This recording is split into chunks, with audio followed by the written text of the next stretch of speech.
Ya pemirsa, kita masih ngobrol dengan tamu istimewa saya, calon duta besar Indonesia untuk negara sahabat, Mas Ikram Sabakti di Tunisia, Mas Tantowi Yahya di New Zealand.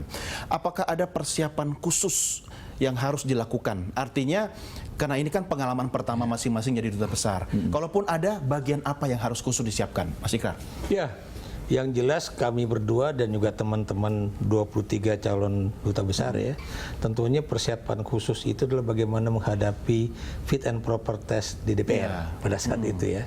Bung Tantowi sih nggak susah cuma pindah ruangan aja ya? Iya, menjadi bagian dari Komisi 1, tapi buat kami yang tidak pernah berhadapan dengan Komisi 1 dalam artian fit and proper test, tentunya kita harus mempersiapkan background information tentang negara yang akan kita tuju, dan kemudian apa yang menjadi visi pemerintah kita, kemudian misi dari duta besar itu apa aja, dan kemudian bagaimana cara untuk mencapai tujuan-tujuan itu ya, baik dalam hubungan bilateral, multilateral, kemudian juga kerjasama ekonomi, kerjasama politik, budaya, dan sebagainya. Tapi bahasanya udah bahasa duta besar nih. Ya, kita bocoran dong sama orang yang sering fit and proper test. Agak susah untuk saya mengatakan saya seperti calon duta besar atau sebagai pengajar ya. Karena memang kalau saya mengajarkan anak-anak mahasiswa saya ya, baik di UI ataupun di Unpad yang kemudian mengajar tentang politik dan hubungan internasional, ya pasti ya seperti itu. Betul. Ya. Dan keuntungannya Anda punya basis data yang kuat ya, riset ya. Saya tidak mengatakan basis data kuat, tapi paling tidak basic data saya tentang negara yang akan kami tuju itu udah cukup ada lah. Ya. Cuma setiap hari saya terus terang masih terus mengikuti perkembangan yang terjadi baik di negara tersebut ataupun lewat apa? Lewat media online atau televisi? Bisa berita televisi kan juga banyak ya.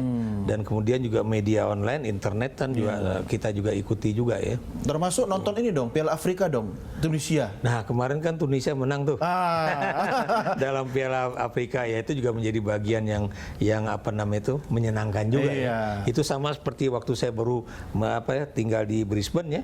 Saya satu flat dengan mahasiswa undergraduate 7 orang, jadi kita 8 bedroom flat ya.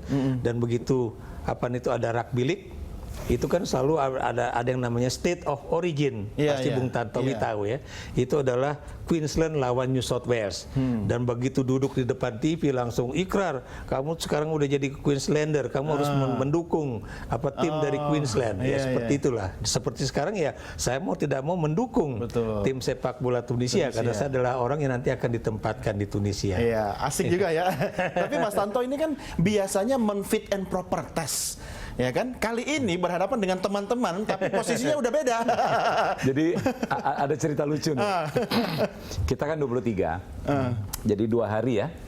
Jadi kita dibagi 4 orang, 5 orang sekaligus gitu, berhadapan dengan pimpinan dan anggota Komisi 1.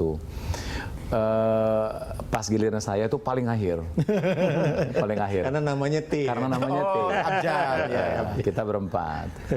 Terus biasalah solidaritas sesama anggota gitu ya. Mereka bertanya, "Tok, gimana nih kita? Mau seriusan atau gimana gitu, formalitas saja?" Oh jangan, saya bilang, jangan, sungguh jangan, saya bilang. Saya minta teman-teman memfit and proper saya seperti zaman saya dulu, baik sebagai anggota maupun sebagai pimpinan, saya memfit and proper calon duta besar. Serius, kata pimpinan. Oh serius, saya bilang. Jadi saya sudah menyiapkan, hargai saya dong, saya bilang. Saya ini sudah menyiapkan paparan ini lebih dari seminggu, nggak tidur nih. Cari data. Karena dulu galak. Cari data. Siap-siap digalakin. Cari data, kita latihan, kita di coach gitu ya. Masa saya nggak pakai sama sekali? Kaget tuh teman-teman. Serius nih. Serius, saya bilang.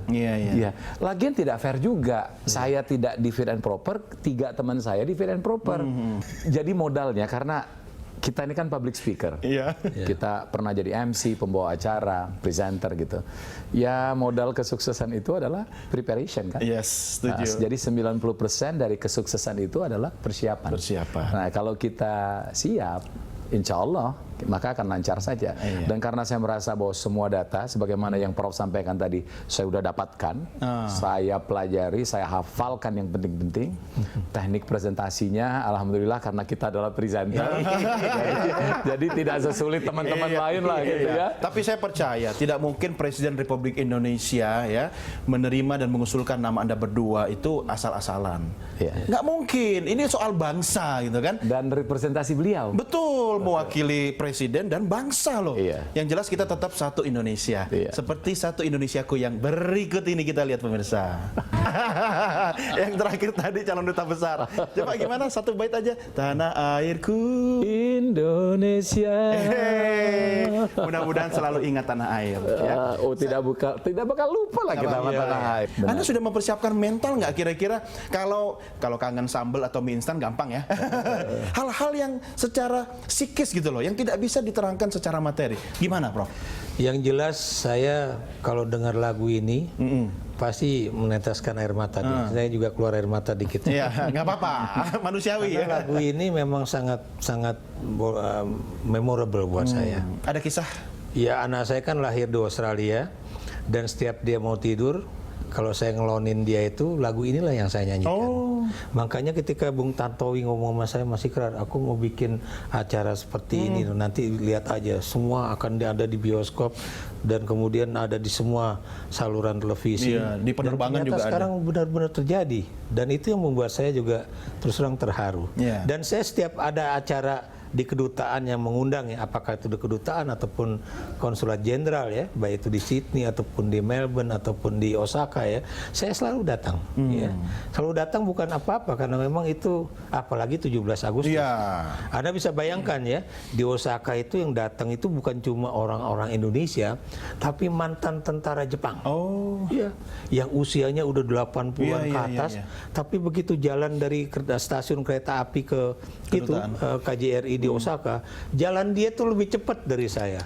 Dan dia, yang saya masih ingat dari pernyataan salah seorang tentara Jepang itu ya, dia mengatakan Indonesia is very different in Southeast Asia.